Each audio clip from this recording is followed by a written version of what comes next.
இன்று தாய் திருச்சபையானது புனித மக்தலா மரியாளின் திருநாளை கொண்டாடுகிறது. யார் இந்த மக்தலா மரியா?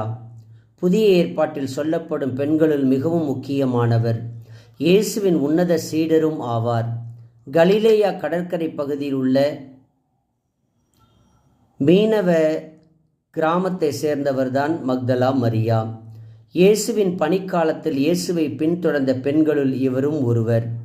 லூக்கா நற்செய்தி 8ஆம் அதிகாரம் 2இல் சொல்லப்பட்டது போல் 7 பேய்களை இயேசு இவரிடமிருந்து ஓட்டியுள்ளார். இயேசுவால் குணமாகி தீய சக்தியிடமிருந்து விடுவிக்கப்பட்டவரும் இவரே. அதன் பின்னர் இயேசு சென்ற போதித்த இடங்களெல்லாம் சென்று பணி செய்தவர். அருளப்ப நற்செய்தி 19:25இல் இயேசு கல்வாரியில் சிலுவையில் தொங்கிய பொழுது அன்னை மரியாளுடைய சிலுவையின் அருகில் நின்றவர் இப்புனிதர். 3ஆம் நாள் அதிகாலையில் தைலம் பூச சென்றவர். கல்லறையில் உயிர்த்த இயேசுவை கண்ட முதல் சீடரும் இவரே. எனவேதான் அப்போஸ்தலர்களுக்கெல்லாம் அப்போஸ்தலராக கருதப்படுகிறார். காரணம், இயேசுவால் உயிர்த்த இயேசுவை கண்டேன் என்று தன் சகோதரர்களுக்கு சொல்ல அனுப்பப்பட்ட முதல் சீடரும் இவரே ஆவார். இவர் வாழ்வின் வழியாக நாம் அறிவது என்ன?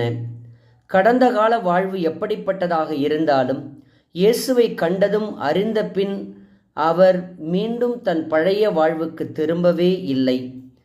இன்று மனம் மாறுபவர்களின், நோயாளிகளின், சிந்தனையாளர்களின், பெண்களின் பாதுகாவலியாக திரு அவை இவரை கொண்டாடுகிறது.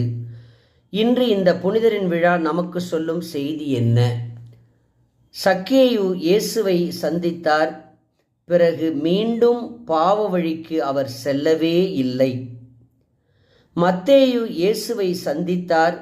கடைசி வரையில் இயேசுவோடு இருந்தார். இயேசுவின் பணியை அவர் தொடர்ந்தார். பாவ வாழ்வுக்கு மீண்டும் செல்லவே இல்லை.